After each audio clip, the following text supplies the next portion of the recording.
খ্রিস্টপূর্ব 1160 অব্দে ব্যাবেল নামক দেশের দক্ষিণে ফাদ্দান আরাম নামক এক শহর ছিল।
হে মহান ইস্তার, হে সকল প্রভুর মাতা, হে আমাদের দয়ালু প্রভু, আমাদের জন্মদানকারী মঙ্গলদাতা প্রভু, এই অবুঝ শিশুটিকে আরোগ্য দান করুন আর তার মা জননীকে আনন্দিত করুন।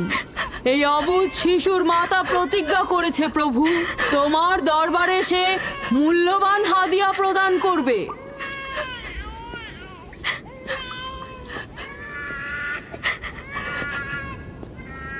আমি মহান ইস্তারের কাছে প্রার্থনা করেছি যেন তিনি তোমার সন্তানকে জীবিত রাখেন। তুমি এখন তোমার সন্তানকে নিয়ে যেতে পারো। তুমি তোমার সন্তানকে ঠিক সেভাবে মানুষ করবে যেন সে বড় হয়ে নিজেকে ইস্তারের সেবায় বিলিয়ে দিতে পারে। আপনিও মহান ইস্তারের কাছে আমি অনেক কৃতজ্ঞ। মহান ইস্তারের ওপর রহমত বর্ষিত হোক। আপনার ওই ইস্তারের মেহেরবানিতে আমার মৃত সন্তান জীবিত অবস্থায় ফিরে এসেছে। ইস্তার মহান, তার ওপর রহমত বর্ষিত হোক। ইস্তার মহান, তার ওপর রহমত বর্ষিত হোক। মহান ইস্তার, তার ওপর রহমত বর্ষিত হোক। ইস্তার মহান, ইস্তার মহান, তার ওপর রহমত বর্ষিত। এই বাচ্চাটির মতো আমাদের সন্তানও নিশ্চয়ই সেরে উঠবে, তাই না? ইস্তার খোদা দয়ালু ও শক্তিশালী, তিনি নিশ্চয়ই আমাদের বাচ্চাকে সাফা দেবেন। হ্যাঁ, আমারও তাই মনে হয়। চলো যাই। তোমাদের এ কি হলো? তোমরা তো নিজেরাই ফেরেশতার সেজদা পেয়েছো, আর এখন কিনা নিজেরাই নিজেদের সেজদা করছো। এই পৃথিবীর সৃষ্টির সকল কিছুই ইনসানকে তাসলিম করে, আর তোমরা কিনা প্রাণহীন নির্জীব পাথরকে তাসলিম করছো। এই শোনো, খবরদার বলছি, তুমি এসব বেহুদা কথাবার্তা বলে আমাদের খোদাকে অপমানিত করবে না। আমি এই কথাগুলো নিজে থেকে বলছি না, আমি খোদা কর্তৃক প্রেরিত কথাগুলো এই কিতাব থেকে বলছি। এটি হচ্ছে আসমানি সহি কিতাব, যা আমার দাদা ইব্রাহিম নবীর উপর নাজিল হয়েছিল। আমি তার দিনের অনুসারী এবং এই কিতাবের প্রচলন ও দাওয়াত প্রদানকারী। নিজে থেকে কিছু বলছি না।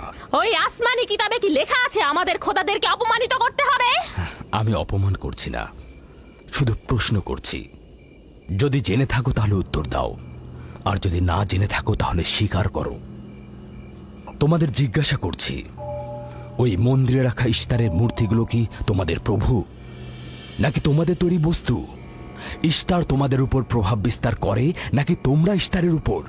ইস্তার তোমাদেরকে শাসন করে নাকি তোমরা ইস্তারকে? পাথরের তৈরি ইস্তার যদি দুর্বল ও অক্ষম হয়ে থাকে, তবে কি করে আমাদের বাচ্চাদেরকে সাফা দেয়? সত্যি কথা, আমরাও দেখেছি। হ্যাঁ, তার হাকিকাত আছে। ইস্তার তার সন্তানকে সাফা দিয়েছে, আমি দেখেছি। ওই প্রজ্ঞাবান যিনি তোমাদের আহাজারি শুনেছেন, তিনি তোমাদেরকে সাফা প্রদান করেছেন, না ইস্তার। যদিও তোমরা খোদা ছাড়া প্রার্থনা করেছো আর তিনি ছাড়া তোমরা সাহায্য চেয়েছো, কিন্তু তিনি সকল কিছু সম্বন্ধে অবগত আছেন, তাই তোমাদের আহাজারিতে তার রহমত বর্ষিত হয়েছে, তোমাদেরকে সে সাহায্য করেছেন। সাধারণ দৃষ্টিতে তোমরা ইস্তারকে দেখেছো, অন্তর্দৃষ্টিতে দেখোনি, তাই মূল সাফা প্রদানকারীকে চিনতে পারোনি। ইয়াকুবের কথার মূল অর্থটা আমি এখন বুঝতে পারছি। সে চাইছে যে আমরা আমাদের খোদাদেরকে বাদ দিয়ে তার খোদার ইবাদত করি। আমরা আমাদের খোদার অনেক কল্যাণকর কাজ দেখেছি, তোমার খোদার কি দেখছি? আমি তোমাদেরকে সকলের চাইতে ঊর্ধ্বে অবস্থিত খোদার দিকে আহ্বান করছি। তিনি সৃষ্টি সকল কিছুর চাইতে ঊর্ধ্বে। তাই নাকি? কি করে বুঝবো তোমার খোদা অন্যান্য সকল খোদার চাইতে ঊর্ধ্বে? তুমি আর তোমার খোদা ও ইস্তারের মন্দিরের ধর্মযাজকের মতো স্বর্ণরৌপ্য লুটে নিতে চাইছো না, তা কি করে বিশ্বাস করব? আমার বাস্তব অবস্থা হচ্ছে আমি গভর্নর লাবানের নিয়োজিত রাখাল। আমার কোনো কিছুই নেই, আর কোনো কিছুর জন্য আমি কারো কাছে প্রতিদানও চাইনি। তোমরা কি আমাকে আমার কাজ অন্বেষণ না রাখালি করা ছাড়া আর কিছু করতে দেখেছো? দেখেনি জন্য কি এখন আমাদের দেখতে হবে? তুমি হয়তো সুযোগের অভাবে ভালো আছো, নয়তো তুমিও কোনো অংশে কম যেতে না। তোমরা সবাই একই রকম। ধর্মকে তোমরা মুখোশ বানিয়ে নিজেদের আখের গুছিয়ে নাও, সহজ সরল মানুষদের ঠকিয়ে তাদের সম্পদের রাজা হও। তোমার কষ্ট বুঝতে পারছি। তোমার সন্তান মৃত্যুর কোলে ঢলে পড়েছে, অথচ কেউ তাকে সাহায্য করতে এগিয়ে আসেনি। না ইস্তার জাদুকর, না ওই মন্দিরের খোদা ইস্তার। তাই সকল খোদাকে দোষারোপ করার অধিকার হয়তো তোমার আছে।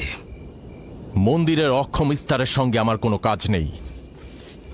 আমার কথা তোমার না দেখা প্রভুর সঙ্গে। আমরা অনেক ধৈর্য ধরেছি আর অনেক কষ্টও করেছি। এখন আর কোনো নতুন খোদাদের ধৈর্য ধরার মতো অবস্থা আমাদের নেই। আমাদের ধর্মযাজক আসছে, ফারাজ তার কথার শাস্তি পাবে। পালাও ফারিস, তুমি পালাও। ওইদিকে পালিয়েছে। ওইদিকে যাও, ওকে বন্দি করে নিয়ে এসো। দেখো যেন পালিয়ে না যায়। ওকে ছেড়ে দিন, যে ওকে করে মাফ হোক ওকে দিন, ধরে নিয়ে ওকে ফিরবে। ছেড়ে দিন, ওকে মাফ করে দিন।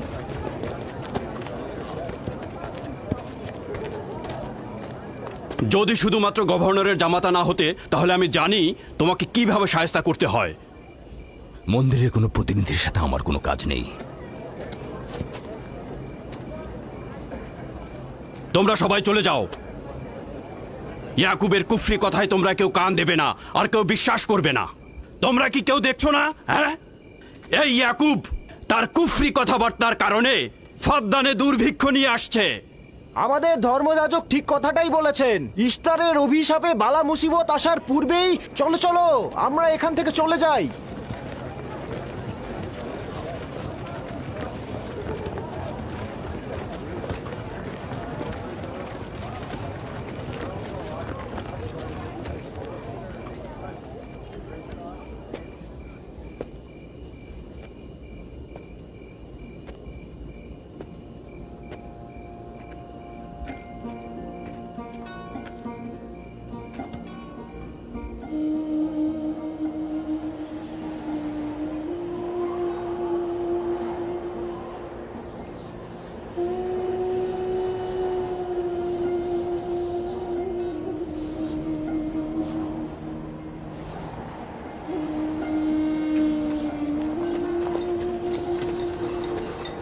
যদি খুব শীঘ্রই বৃষ্টিপাত না হয়, তাহলে ফাদ্দানবাসীর সকল ফসল নষ্ট হয়ে যাবে। আশা করছি মহান খোদা অতি দ্রুতই বৃষ্টিপাত প্রদান করবেন। ওখানে কি হচ্ছে বাবা?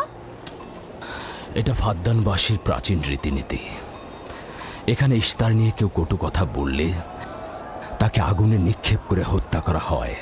বিচার করা হয় না সে সত্য বলেছে কিনা।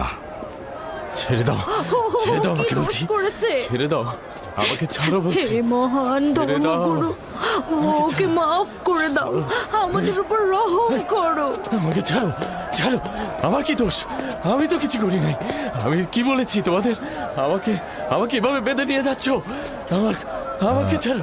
শোনো, তুমি এখানে ভেড়ার পালগুলো দেখে রাখো, আমি একটু আসছি। ছাড়ো, ছাড়ো, ছাড়ো আমাকে। এই, ছেড়ে দাও, ছেড়ে দাও, ছেড়ে দাও। এই, তোমরা তোমরা নির্মমতা করছো। তোমরা আমার উপর নির্মমতা করছো। আমাদের রহম করো। ছেড়ে দাও, ছেড়ে দাও। এই, আমার কি দোষ? আমার কি দোষ? আমাকে ছাড়ো, ছেড়ে দাও। এই, তোমরা আমার উপর অবিচার করছো। ওই যে দেখো, ইয়াকুব কি রাখাল, করছো? গভর্নর লাবানের জামাতা। এটা ঠিক করছো না। আমাদের উপর দয়া করুন, আমাদের উপর রহম করুন। কাফের শাস্তি একটাই। ফাদ্দানবাসী, তোমরা যে এগিয়ে রাখো, তোমরা অবশ্যই শাস্তি পাওয়া উচিত। একদম ঠিক না, আমার উপর অবিচার হচ্ছে। আমি কিন্তু আমাকে এভাবে কেউ এটা তোমরা সহ্য করো না, তোমরা জেগে ওঠো। আমাকে বাঁচাও, বাঁচাও ফাদ্দানবাসী, আমাকে বাঁচাও ফাদ্দানবাসী। আমি বলছি আমি কোনো অন্যায় করিনি। অভিযুক্ত ফারাজ ইস্তারের শত্রু ও পাথর দিয়ে ইস্তারকে আক্রমণ করতে চেয়েছে এবং আমাদের খোদাকে অসমর্থ ও নালায়েক বলে আখ্যায়িত করেছে। ফাদ্দান শহরের প্রাচীন রীতিনীতি অনুযায়ী যে আমাদের খোদা ইস্তারকে অবমাননা করবে তাকে অবশ্যই আগুনে নিক্ষেপ করে হত্যা করা হবে। ফাদ্দানবাসী, তোমরা কি এরকম চুপ করে পাথরের মতো আমাকে দেখে যাবে? তোমরা কি কিছুই বলবে না? আমাকে এরকম অমানবিক ভাবে অত্যাচার করে পোড়াতে যাচ্ছে এই লোকজন। তোমরা কি কিছুই বলবে বেচারা না? ফারাজ। তোমরা কি নিশ্চুপ হয়ে সারা জীবন দেখে যাবে? ফাদ্দানবাসী, রক্ষা করো আমাকে, কেউ তো এগো। একদিন আমার মতো তোমাদের কেউ এভাবে পুড়িয়ে ফেলবে ওরা। তোমরা চুপ করে থেকো না, তোমরা এভাবে আমাকে মেরো না, আমার প্রাণ ভিক্ষা দাও, আমাকে এভাবে মেরো না। বেহুদা কান্নাকাটি করো না, হয়তো রক্তের মূল্য পরিশোধ করো, নয়তো আগুনে পুড়বার জন্য প্রস্তুত হও। তাকে আগুনে ফেলো না, আমাকে এভাবে পুড়িয়ে মেরো না, আমাকে প্রাণ ভিক্ষা দাও, ওকে ছেড়ে দাও। হে দাও। ফাদ্দানের জনগণ, আমাকে মেরো না। আমাদের রহম আমি একটা কথা জানতে চাই, তার রক্তের মূল্য কত? মূল্য কি তুমি পরিশোধ করবে? না, ও নিজেই তো ইস্তারের শত্রু।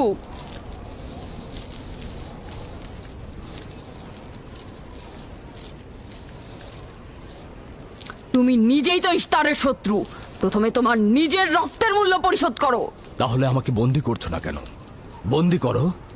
অগ্নিপিণ্ডের মধ্যে নিক্ষিপ্ত হওয়া তো আমাদের বংশের প্রাচীন ঐতিহ্য।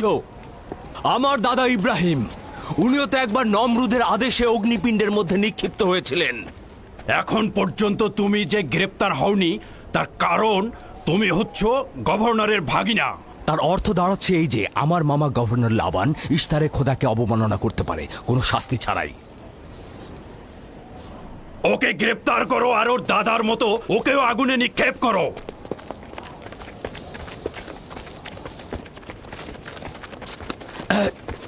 ছেড়ে দাও, আমার প্রশ্নের উত্তর দাও, ছেড়ে দাও আমাকে। এই, এখানে কি হচ্ছে এসব?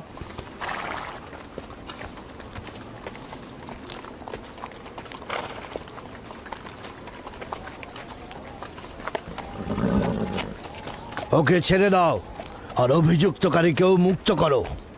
ফারাসের অবশ্যই শাস্তি পাওয়া উচিত। যখন ইয়াকুব জীবনের মূল্য পরিশোধ করতে চায় তখন তোমাদের কোনো অধিকার নেই ওকে শাস্তি দেবার।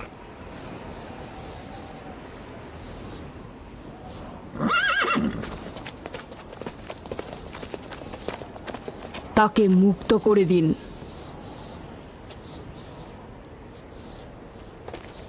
ইয়াকুব, তুমি অবশ্যই ফারাসের জীবনের মূল্য স্বরূপ 500 দিনার পরিশোধ করবে। হ্যাঁ, কোনো সমস্যা নেই, আমি এই অর্থ পরিশোধ করব।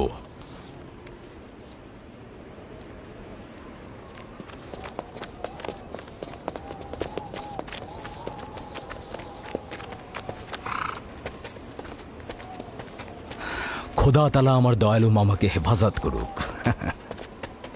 ইয়াকুব, আমি তোমাকে কতক্ষণ এরকম বিপদ থেকে বাঁচাতে চোখে চোখে রাখবো?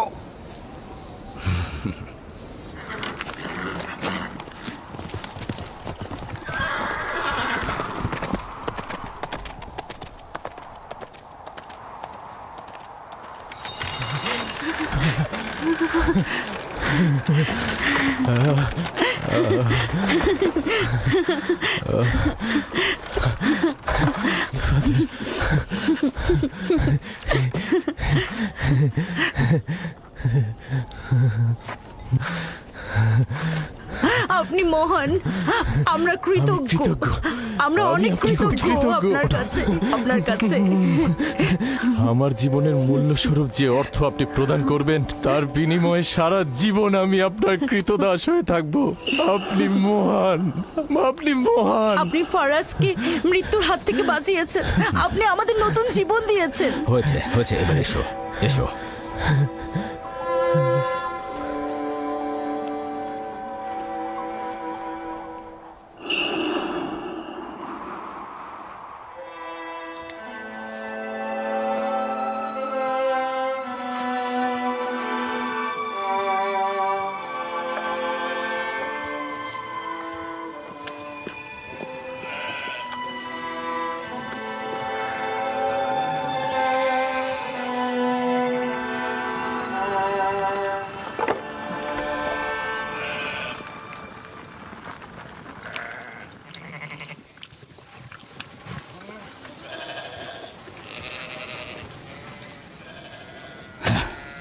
লোকটি আসলেই খুব ভালো, আসার পর থেকে শুধু কাজই করে যাচ্ছে। হ্যাঁ, বছরের পর বছর ইস্তার, ফাদ্দান ও ব্যাবলের লোকজনকে অন্যায়ভাবে কোরবানি দিয়ে আসছে। আজ তোমার পিতার জন্য আমি ও ফারাজ বেঁচে গেছি। আপনি ওর জীবন বাঁচিয়েছেন বলেই ও ইস্তার পূজা ছেড়ে এক খোদার ইবাদতে মশগুল হয়েছে। হ্যাঁ, তা হয়েছে রাহেলা। আসলে যখন সে মৃত্যুর হাত থেকে রক্ষা পেয়েছে তখনই এক খোদায় বিশ্বাস এনেছে। আমাদের মুসাফির কখন পৌঁছবে?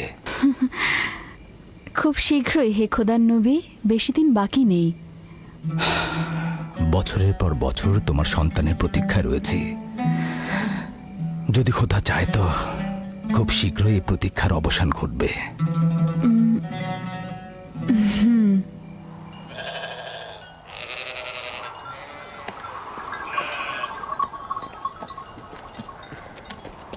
ইস্তেকদার, তোমার ও তোমার পরিবারকে সালাম। তোমার উপরও দরুদ বর্ষিত হোক ইয়াকুব রাখাল। হ্যাঁ, কৃতজ্ঞতা জ্ঞাপন করছি।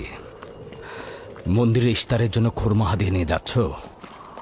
প্রভুদেরকে তো অবশ্যই খুশি করতে হবে, তা না হলে তো এবছর বৃষ্টিপাত হবে না, তাই না? আমার কিন্তু মনে হয় মন্দিরের ইস্তারে চাইতে তোমাদের বেশি দরকার ওই খোরমা। তোমার কাজ হচ্ছে আমাদের খোদাকে অপমানিত করে আমাদেরকে রাগান্বিত করা, তাই তো? তোমরা কি নিশ্চিত যে ইস্তারের মন্দিরের ওই পাথরের মূর্তিগুলো সত্যিকার অর্থে বৃষ্টি বর্ষিত করতে পারবে? তোমার এসব কুফরি কথাবার্তার কারণেই আমাদের মন্দিরের খোদা নাখোশ হয়েছে, আর এই কারণেই ফাদ্দানের আকাশে আজ মেঘ নেই। এই ইয়াকুব, ইস্তারের অবমাননা থেকে তুমি নিজেকে রক্ষা করো। চলে এসো, চলে এসো।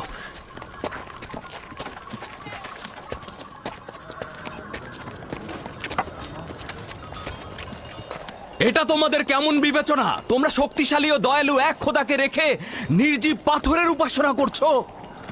কেন তোমরা বিষাদগ্রস্ত জমিনে নিজেদের আত্মাকে এক খোদার ইমানের নূরে আলোকিত করছো না?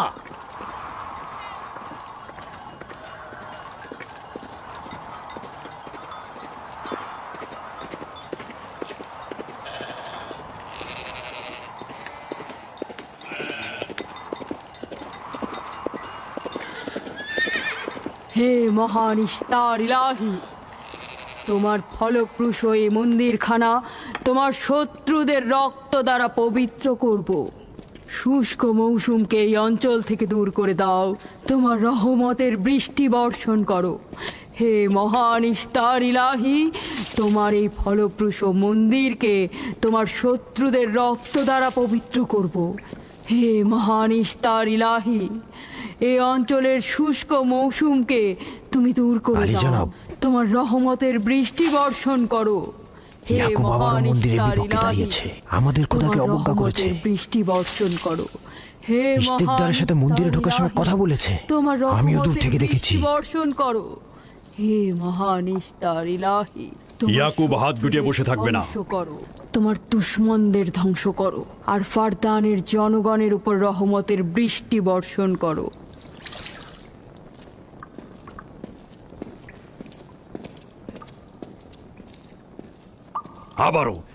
আবারও শুরু করেছে।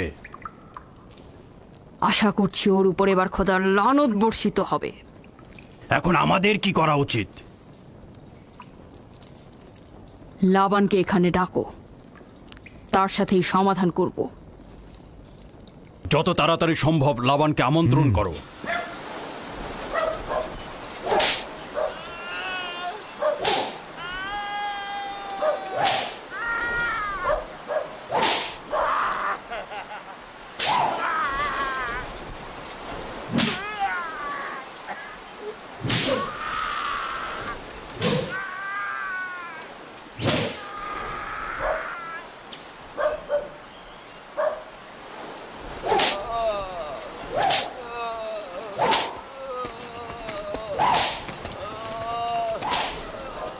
জনাবে আলী, ইস্তার মন্দিরের মহান ধর্মগুরু আপনাকে সাক্ষাতের জন্য আমন্ত্রণ জানিয়েছেন। গুরুত্বপূর্ণ কিছু? হ্যাঁ জনাবে আলী। এই, এবার বন্ধ করো।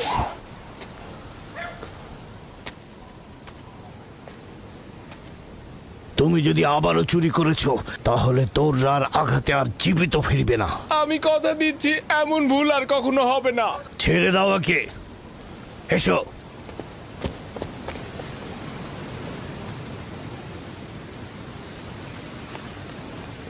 প্রকৃতপক্ষে বিষয়টা আসলে আপনার জামাতা ইয়াকুবকে নিয়ে। ইয়াকুবের আমলনামা তার নিজের সঙ্গে সম্পৃক্ত। আমি উত্তরদাতা নই। না ঠিক আছে, কিন্তু ইয়াকুব তো ইস্তারকে অবজ্ঞা করে। এটা ধর্মগুরুদের কর্তব্য তার প্রশ্নের উত্তর দেওয়া। আর যদি উত্তর দিতে সক্ষম না হও তাহলে কেন আমার শরণাপন্ন হও?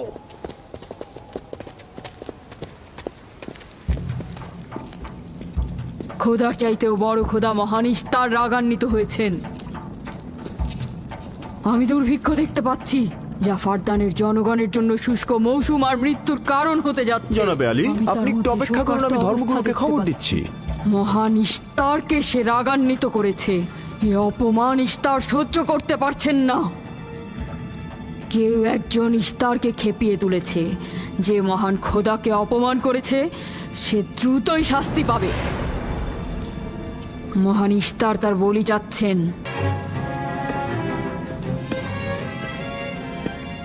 লাবান, কেন তোমার ভাগিনে ইয়াকুবের কুফরি বন্ধ করছো না? তোমরা তো ব্যাবিলনের জনগণের ইমানের মালিক। তার প্রশ্নের জবাব দিয়ে দাও। আমি তো গভর্নর, ধর্মগুরু নই। কিন্তু সে তোমার ভাগিনা এবং তোমার কন্যাদের স্বামী। আমি ফারদানের শান্তি আর নিরাপত্তায় নিয়োজিত। আমার ভাগিনার কার্যাবলী দেখার জন্য নয়। এই কারণেই তাকে শান্ত করতে হবে। সে ফারদানের শান্তি নষ্ট করছে। ফারদানের শান্তি ফিরিয়ে আনতে হবে, তা না হলে অতি দ্রুত ফারদানের বুকে দুর্ভিক্ষ নেমে আসবে, আর এটার দায়ভার সম্পূর্ণ ইয়াকুবের। কি করে করি বলো? ইয়াকুব এখানে ভেড়া রক্ষণাবেক্ষণের প্রধান ব্যক্তি, অর্থনৈতিক চালিকা শক্তিও বটে। আর ও কিনা হয়ে গেল এখানকার বদখদের প্রধান কারণ। হ্যাঁ, কারণ ও এখনো ইস্তারের কুফরি করেই যাচ্ছে।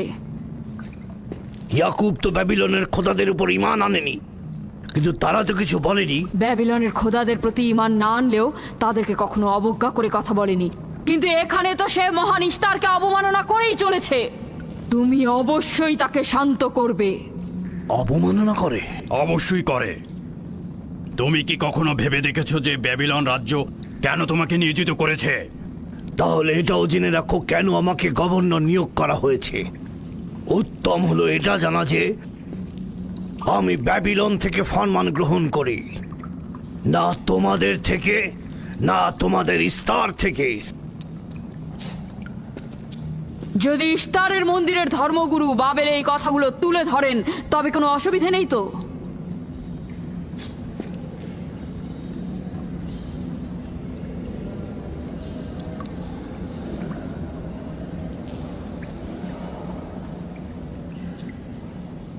ঠিক আছে, আমি ইয়াকুবের সঙ্গে কথা বলছি। ইয়াকুবকে বলে দেবেন, আর কখনো যদি আমার পরিবারের সাথে ইস্তার নিয়ে কোনো কটু কথা বলে তাহলে তাকে আগুনে নিক্ষেপ করা হবে।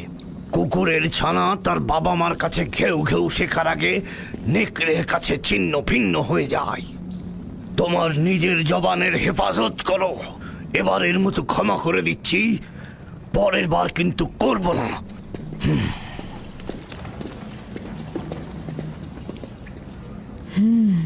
সবাই শুনে রাখো, যদি দুর্ভিক্ষের কারণে আমার ফসল নষ্ট হয় তবে ইয়াকুব আর তার পরিবারের কাউকে আমি জ্যান্ত রাখবো না। দেখা যাক না, একবারই তো কোনো কথা বলে লাভ নেই।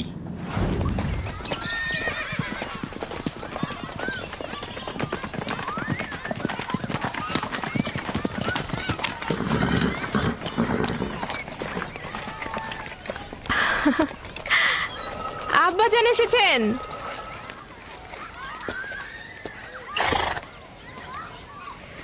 আসসালামু আলাইকুম আব্বাজান, এবার অনেকদিন পর এলেন। সালাম আব্বাজান। কি সৌভাগ্য আমাদের, ফাদ্দান আরামের মহৎ ব্যক্তি, দেশের গভর্নর তাহলে সময় পেলেন মেয়েদের দেখতে আসার। এই ইয়াকুবটাকে নিয়ে আর পারি না। কি হয়েছে আব্বাজান? আবারও কি ইস্তার মন্দিরের ধর্মগুরুরা অভিযোগ করেছেন? তার মানে ফারদানের এইসব দাঙ্গা হাঙ্গামা ধর্মগুরুদের ষড়যন্ত্র। ইয়াকুব এগুলোর সঙ্গে জড়িত নয়, তাই তো? আব্বাজান, আপনি খুব ভালো করেই জানেন ইয়াকুব রেসালাত আর নিজের কাজ ছাড়া অন্য কিছুই করে না। কয়েক হাজার বছরের প্রচলিত ইস্তার মন্দিরের সঙ্গে তার কি কাজ?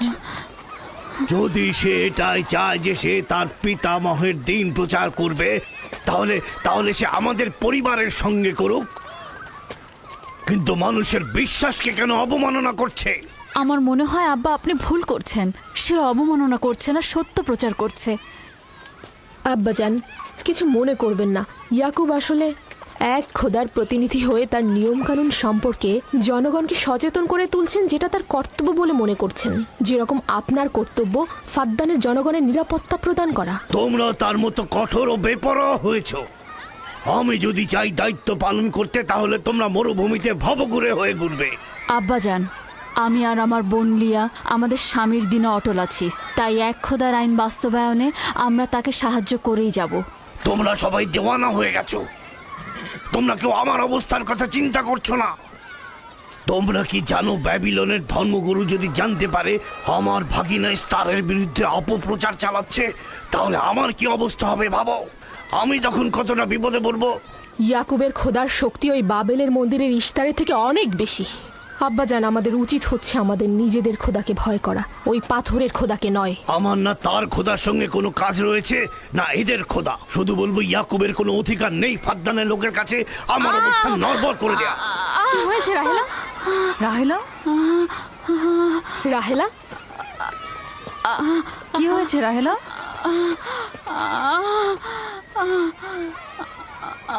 রাহেলা, রাহেলা, কি হলো তোমার? এমন করছো কেন? আলহামদুলিল্লাহ, মনে হয় সময় হয়ে গেছে।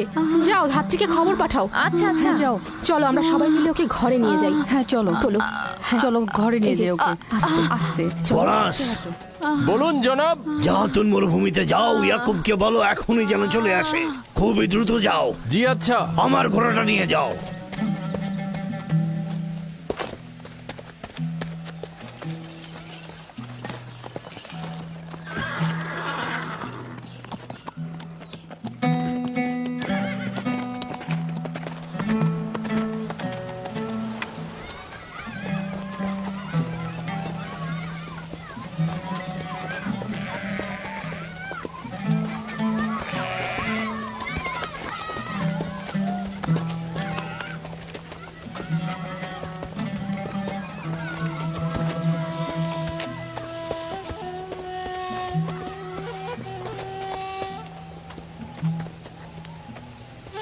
রাখালেরা চতুষ্পদী প্রাণীগুলোকে হেদায়েত করে, আর নবুয়াত ইনসানদের হেদায়েত করে থাকে। সম্ভবত এ কারণেই অধিকাংশ নবী রাখাল ছিলেন। আমি ইসরায়েল ভেড়াগুলোর সঙ্গে আমার সন্তানদেরও মরুভূমিতে নিয়ে এসেছি, যাতে তারা হেদায়েত গ্রহণ শিখতে পারে। আমার সন্তান বনি ইসরায়েলেরা কেন ক্ষমতা ও পেশি শক্তিকে মূল দণ্ড হিসেবে মনে করছে? আমি তো তাদেরকে পেশি শক্তি বা জোর করে চাপিয়ে দেওয়া কোনো কিছু শিক্ষা দেইনি। তোমরা কি শুরু করলে? তোমরা কি শুরু করলে? ওঠো, ওঠো শামুন, ওঠো। আমার উত্তরাধিকারী ও পরিবারের প্রধান সেই হবে যে খোদাকে সবচাইতে বেশি ভালোবাসবে। ইব্রাহিম ও ইসহাক ছিলেন সর্বোৎকৃষ্ট। তার মানে এই নয় যে তারা অধিক শক্তিশালী ছিলেন। শক্তি দিয়ে সবকিছু জয় করা যায় না।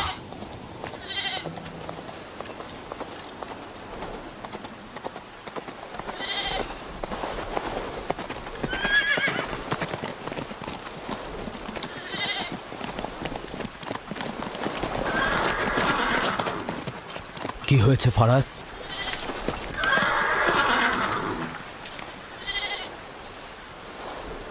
তোমরা ভেড়াগুলোকে নিয়ে আসো।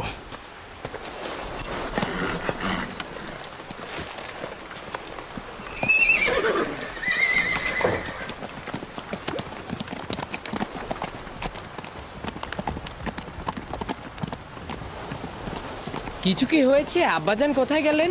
কিছুই না, ভেড়াগুলোকে একত্রিত করো, আমরা ফিরে যাব।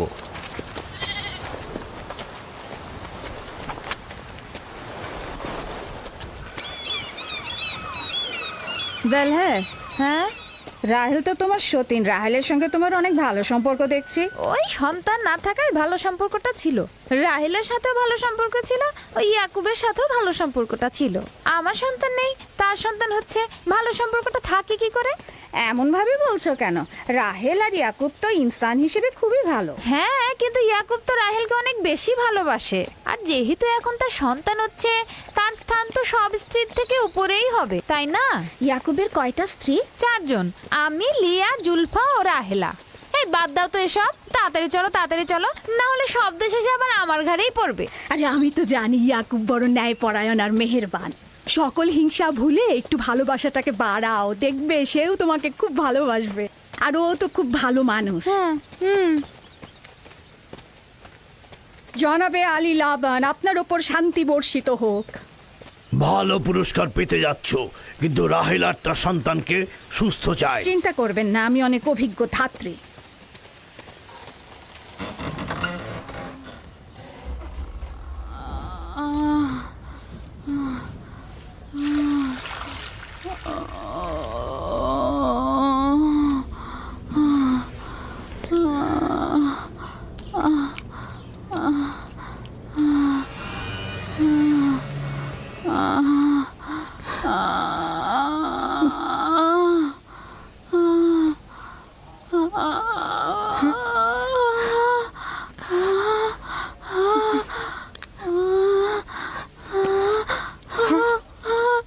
চিন্তা করো না, সব ঠিক হয়ে যাবে, খোদা মহান।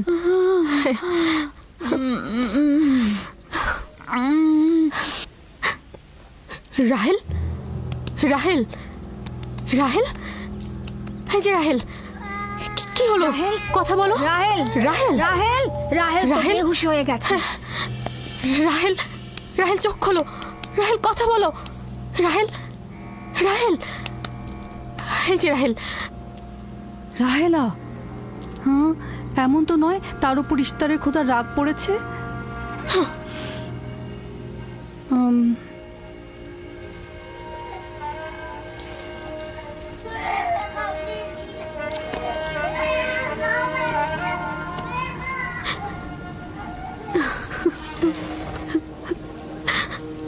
ওকে রাখো।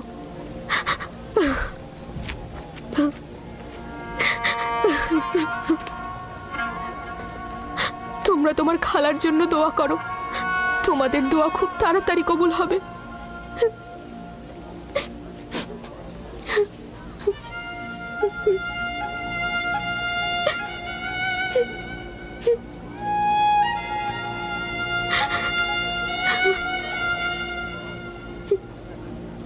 তোমরা কাজ করছো না কেন?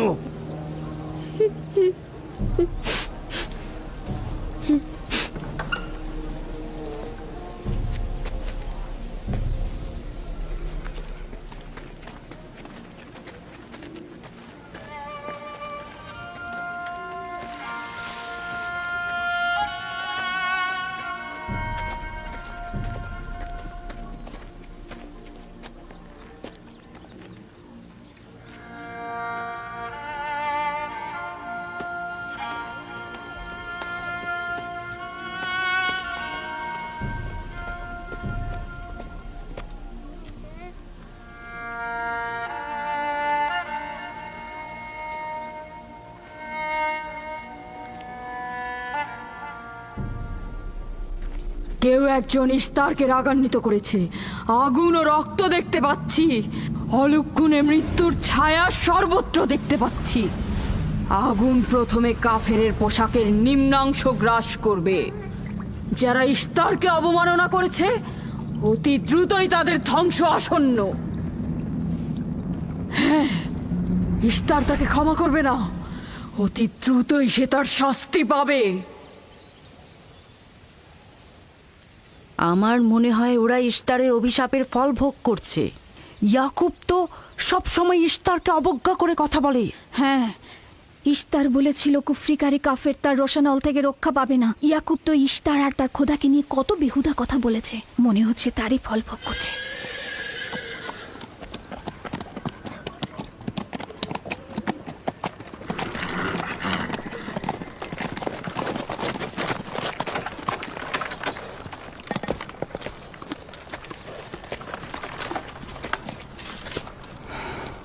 রাহেলের অবস্থা কেমন?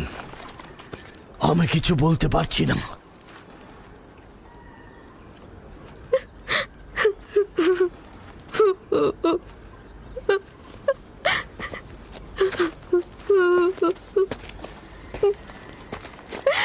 কিছু একটা করুন, রাহেলের অবস্থা খুবই খারাপ।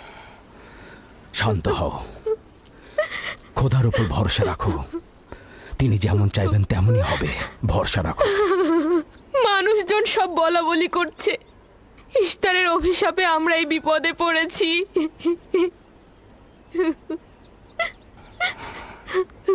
খুব ভালো, এবার দেখা যাক রাহেল ও তার সন্তানের খোদা সবচাইতে বেশি শক্তিশালী নাকি ওই ইস্তারে খোদা। খোদা রহম করো। তোমরা রাহেলের দিকে লক্ষ্য রেখো, আমি একটু আসছি। কোথায় যাচ্ছেন? আমাদের এই অবস্থায় ফেলে যাবেন না। শান্ত থাকো, আমার একাকিত্বের প্রয়োজন। তুমি খোদার সঙ্গে যা করার করো, আমি হাত পা গুটিয়ে বসে থাকতে পারবো না। আমি অবশ্যই হেকিমি চিকিৎসার ব্যবস্থা করব। আমি চিকিৎসকের নিকটে যাচ্ছি, প্রকৃত চিকিৎসক।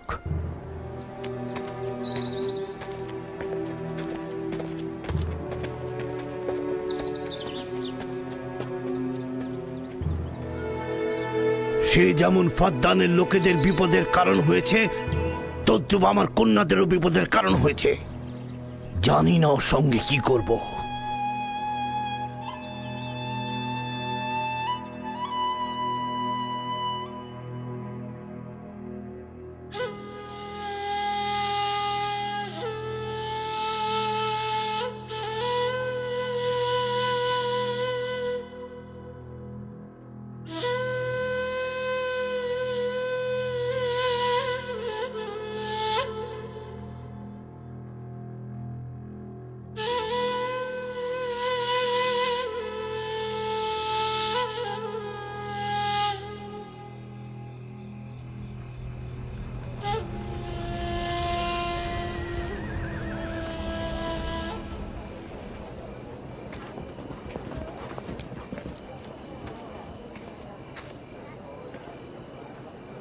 কেন যে ইস্তার মাতাকে ডেকে আনছে না, সে তো সবচেয়ে বড় ধাত্রী। হ্যাঁ, তারা বলছি। জনাব লাবান, ইস্তারের কাছে লোক পাঠান। ধাত্রী হিসেবে সে কিন্তু সবচাইতে ভালো।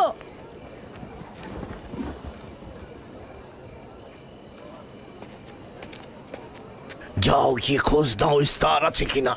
যা চাই তাই দেবো। বলবে লাবান বলেছে যদি তার কন্যাকে নাজাত দাও, ইয়াকুবকে ফাদ্দান থেকে বার করে দেবো আর তার পাপ থেকে ইস্তার মন্দিরকে রক্ষা করব। যাও।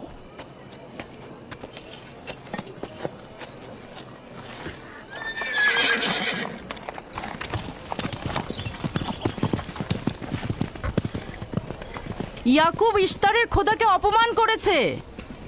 ইস্তারকে অপমাননা করার শাস্তি এইরকমই হয়। তোমাদের চেঁচামেচি বন্ধ করো।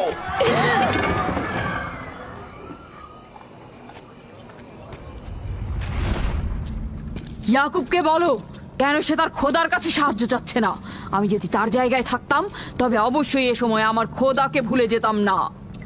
আমাকে পাঠিয়েছেন জনাব লাবান। তিনি কথা দিয়েছেন তার কন্যাকে যদি নাজাত দিতে পারেন, ইয়াকুবকে ফাদ্দান থেকে বের করে দেওয়া হবে। আমার দৃষ্টিতে এটা সর্বোত্তম সময় ফাদ্দানবাসীকে মহান ইস্তারের কুদরত সম্পর্কে জানিয়ে দেবার এবং তার শক্তিমত্তা সম্পর্কে বুঝিয়ে দেবার এটাই উৎকৃষ্ট সময়। যদি রাহেলাকে বাঁচাতে পারো তাহলে তোমাদের উপর ফাদ্দানবাসীর ঈমান বৃদ্ধি পাবে। এখানে স্বর্ণরৌপ্যের ভান্ডার হবে। রাহেলের মৃত্যুও একই পরিণাম নিয়ে আসবে। বাদ দাও, মরে যাক। খুব ভালো, যাও এই কথাই গিয়ে বলো রাহেলের মৃত্যু ইস্তারের অভিশাপের ফল। একক খোদার ইবাদত করা এবং ইস্তারকে দেখেও না দেখার ভান করার এমনটাই ফল। যদি এমনটা হতো, রাহেল ও তার সন্তানের মৃত্যুর পর আকাশ থেকে বৃষ্টি বর্ষিত হচ্ছে,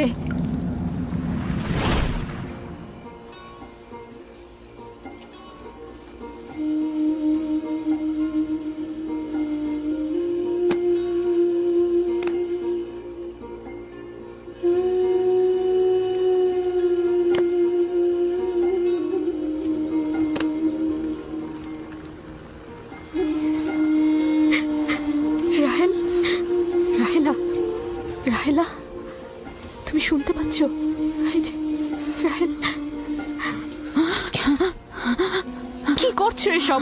আরে ধোঁয়া দিয়ে জ্ঞান ফেরাতে হবে, তাহলে মা বাচ্চা মারা পড়বে। এই ধোঁয়া তাকে মেরে ফেলবে, সুস্থ করবে না।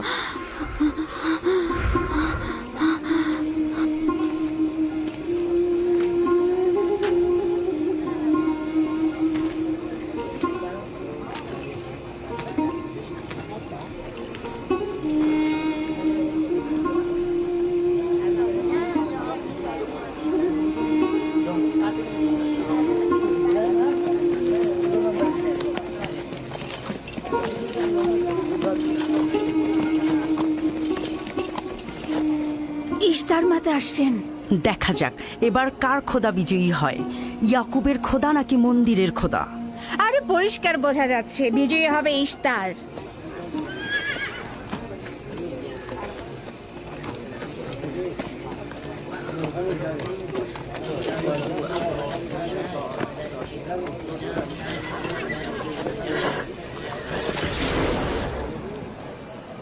লাবান, আমার কথায় কষ্ট পেয়েছো তাই না? আর ইয়াকুব যে বলল তার খোদা সর্বশক্তিমান, অধিক দয়ালু, তবে তার খোদা কেন এসে তাকে সাহায্য করছে না? রাহেলের জীবন এখন তোমার হাতে, তুমি তাকে সাহায্য করো। আমি কখনোই ভাবিনি যে ইয়াকুব এত দ্রুতই মহান ইস্তারের শরণাপন্ন হবে। কত অবাক করা বেহুদা ও কাল্পনিক, মিথ্যা আর বাতিল চিন্তার মধ্যে মগ্ন আছো। এই বাতিল চিন্তার সত্যতা একটু পরেই তুমি উপলব্ধি করবে, যখন তোমার স্ত্রী সন্তান মৃত্যুর মুখে পতিত হবে। জীবন ও মৃত্যু সম্পূর্ণ খোদার হাতে, না ইস্তারের পাথরের মূর্তির হাতে। আমি ইস্তারকে এখানে আসতে বলেছি। রাহেলের অবস্থা খুবই খারাপ। রাহেলের নিজের খোদা ব্যতীত আর কারো খোদার প্রয়োজন নেই। তুমি বের হয়ে যাও, বের হও। ইয়াকুব, আমি এখানে দাঁড়িয়ে আছি। দাঁড়িয়ে আছো কেন? বের হয়ে যাও। তোমার স্ত্রী সন্তান ধ্বংস হবে, মহান ইস্তারের ক্রোধে তোমাদের ধ্বংস অনিবার্য। আমার সহধর্মিনী তোমার দয়ায় আসেনি যে তোমার বদ দয়ায় ধ্বংস হয়ে যাবে। তুমি বের হয়ে যাও। ফারদানের জনগণ, এই লোক নিজের জন্য কোনো রহম নিয়ে আসেনি এবং সে তোমাদেরও কোনো রহম দিতে পারবে না। সে তোমাদের জন্য যেমন দুর্ভিক্ষ নিয়ে আসছে, তেমনি তার স্ত্রী পুত্রের জন্য মৃত্যু ডেকে নিয়ে আসছে। অতি দ্রুতই তোমরা ইস্তারের কুদরত দেখতে পাবে। তোমার কারণে আমার কন্যার জীবন যদি বিপন্ন হয়,